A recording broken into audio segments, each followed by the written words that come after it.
Bonsoir tout le monde. Voilà, dans cette vidéo, on va résumer cours de organisation administrative. Tchandem idée. Premièrement, introduction. Introduction, le cours de l'organisation administrative, c'est-à-dire la définition, constitue une partie intégrante de la matière du droit administratif qui peut être définie comme étant, on va dans l'examen définition de l'organisation administrative, tu écris ici, étant l'ensemble des règles juridiques et réglementant le fonctionnement de l'administration publique et régissant les rapports entre l'administration et les administrés par des actes juridiques ayant pour finalité la satisfaction de l'intérêt général. C'est sa définition de l'organisation administrative. On va continuer la question. Quelles sont donc les grandes lignes et les caractéristiques de l'organisation administrative au Maroc? La réponse à cette question problématique nous pousse à étudier le contenu des différentes composantes de l'administration marocaine, aussi bien sur le plan central que sur le plan local. Le pouvoir central et l'administration. L'étude de l'administration, l'État, dans le contexte administratif marocain, nous renvoie à l'analyse systématique des structures qui composent l'administration publique, à savoir l'État, les collectivités territoriales et les établissements publics. On va continuer. Les collectivités territoriales et l'administration marocaine. Les collectivités territoriales constituent une autre dimension politico-administrative du pouvoir de l'État, dans la mesure où les institutions sont créées par la loi et possédant un fondement constitutionnel. Chapitre grand 1. L'administration d'État au Maroc. Par administration d'État, nous entendons les organes centraux qui exercent un pouvoir de décision politique dans les hautes sphères de l'État et qui incarnent la souveraineté de l'autorité politique et déterminant les attributs. Section 1. Les techniques d'organisation administrative au Maroc. Au Maroc, l'action de l'administration d'État reste dominée par l'intervention des personnes morales du droit public, à savoir l'État, les établissements publics et les collectivités territoriales. Paragraphe 1. Les personnes morales de droit public, acteurs de l'administration d'État. L'analyse des composantes organiques de l'administration d'État en droit administratif marocain passe par la définition des champs d'intervention des acteurs administratifs qui sont des personnes morales de droit public, par opposition aux organismes privés, sociétés commerciales par exemple, groupes financiers et groupements économiques. On va continuer. Grand A, l'État.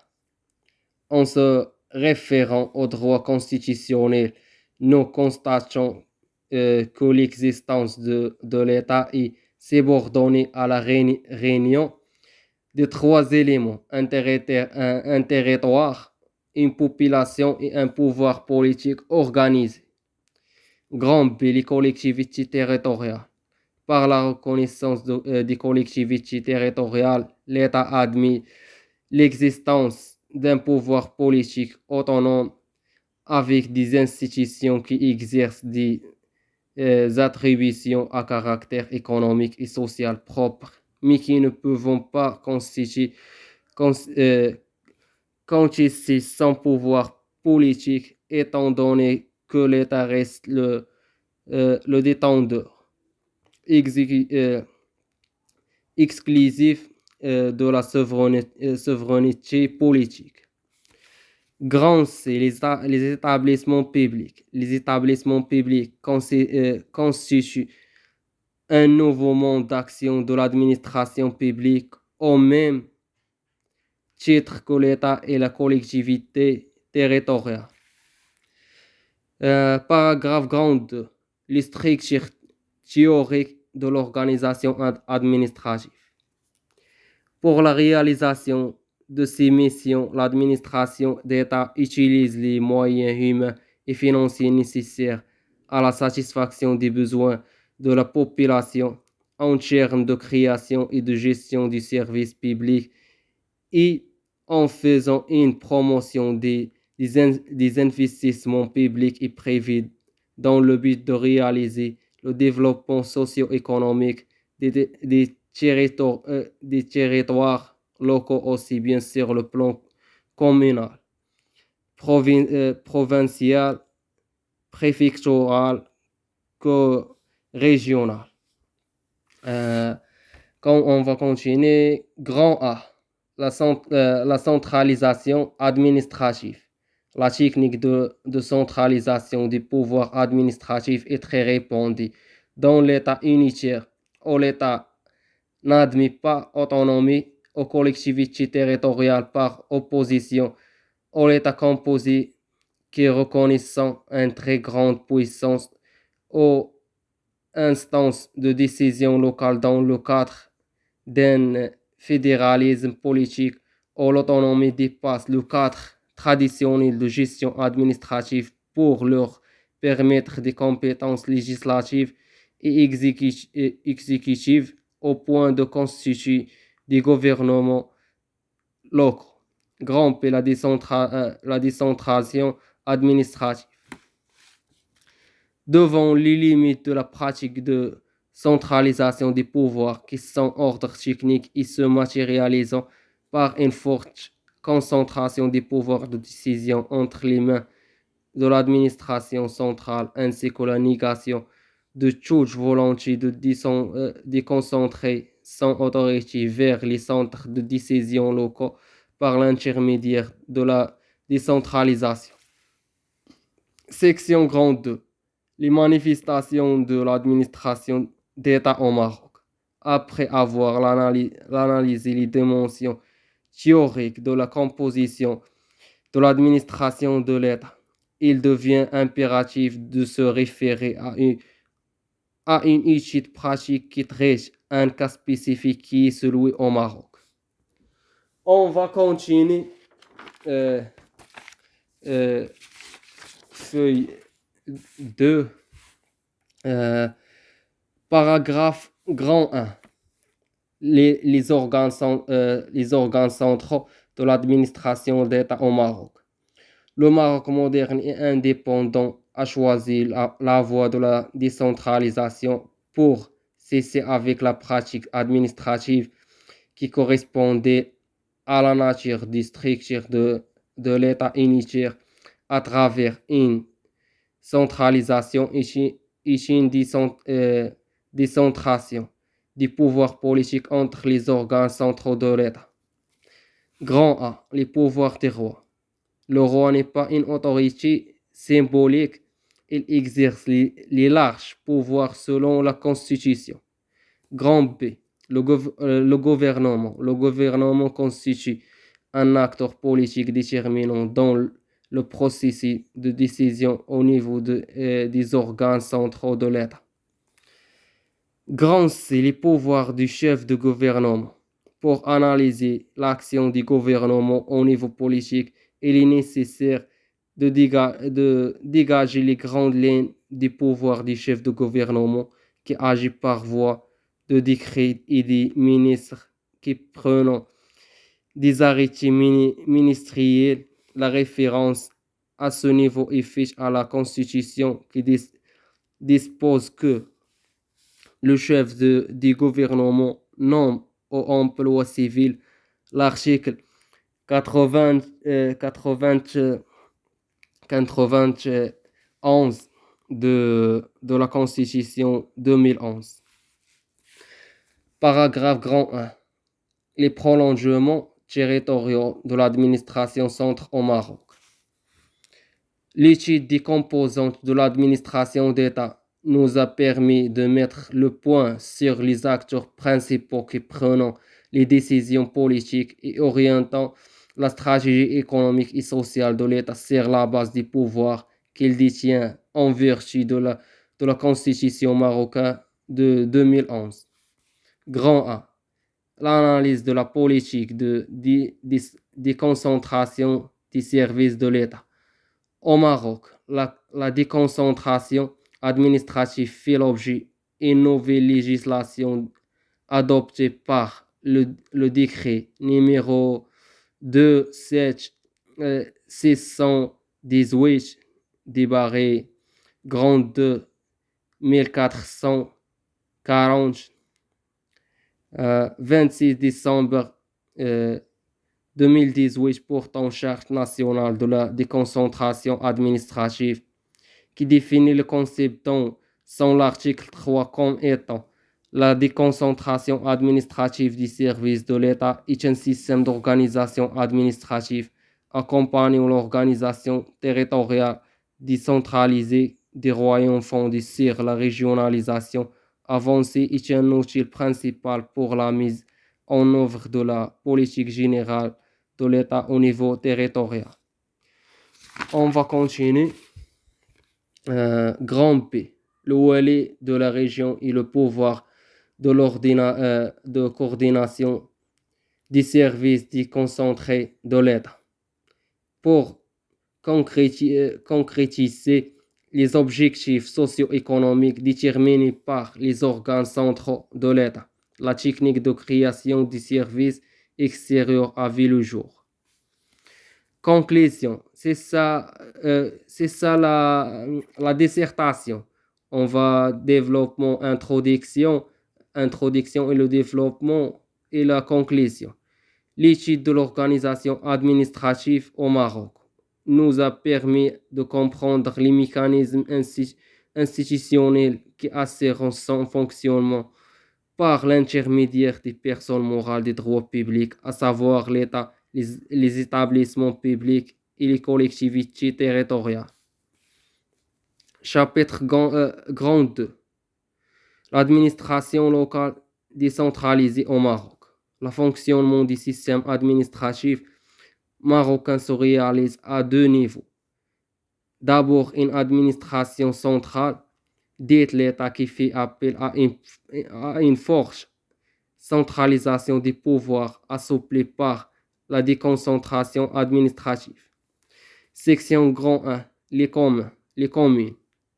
Selon les dispositions de la loi organique 113-14, notamment l'article 2, la commune constitue l'un des niveaux de l'organisation territoriale des royaumes. C'est une collectivité territoriale de droit public dotée de la personnalité morale et de l'autonomie administrative et financière. Paragraphe grand 1. Les organes de gestion de la commune.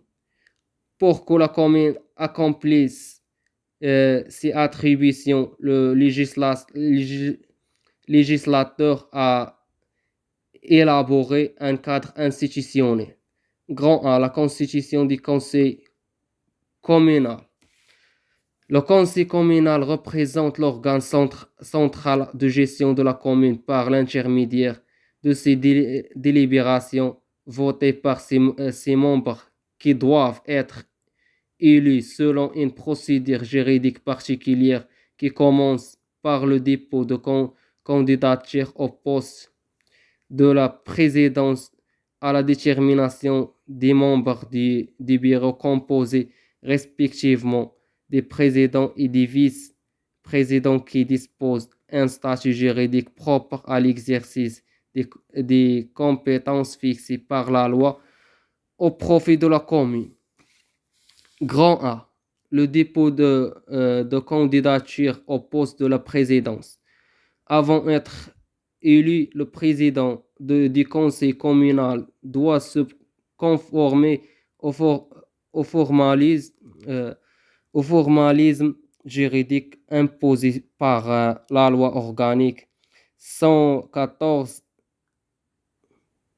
113-14 relative aux communes qui nécessitent pour l'élection la présence de la majorité absolue des membres en exerce. On va continuer la feuille 3 et la fin de cette feuille. Grand 2. L'élection des vice-présidents. Selon les dispositions de l'article 19 de la loi organique, les vice-présidents sont élus au premier tour de scrutin. Les vice-présidents sont élus à la majorité absolue des membres en exercice. Si aucune liste n'obtient cette majorité, un deuxième tour est effectué entre les deux listes ou les listes classées en premier et deuxième ronde. Grand 3. Le secrétaire du conseil.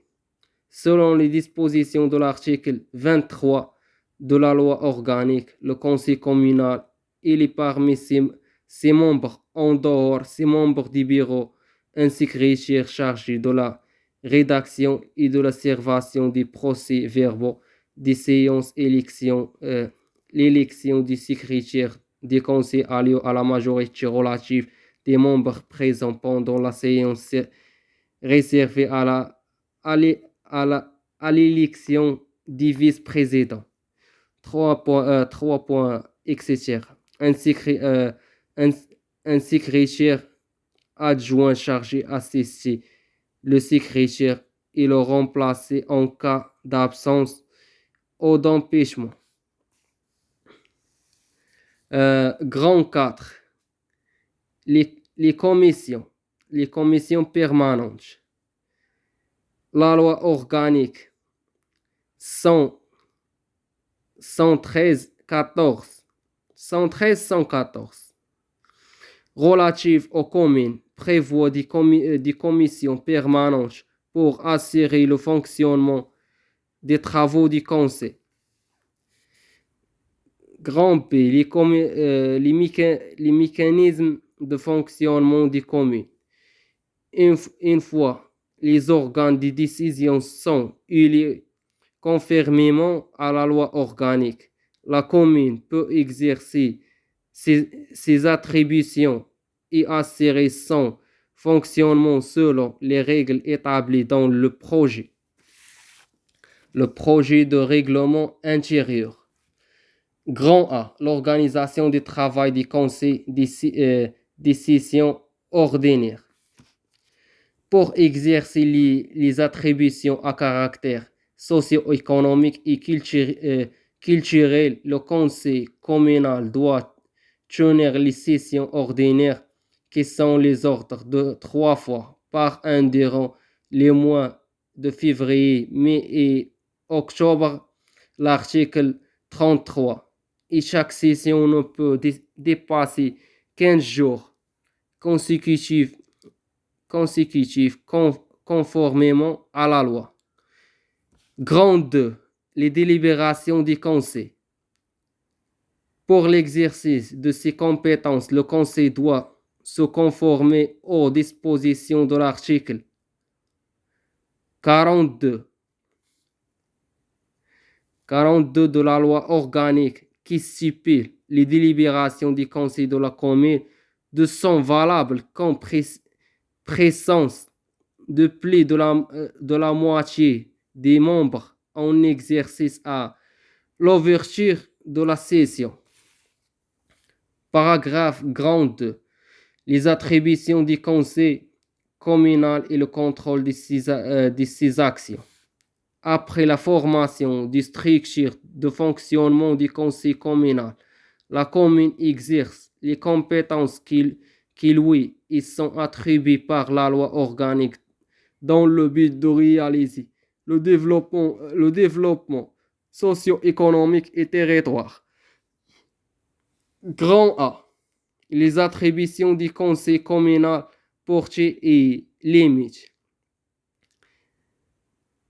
En se référant aux dispositions de l'article 77 de la loi organique 130 140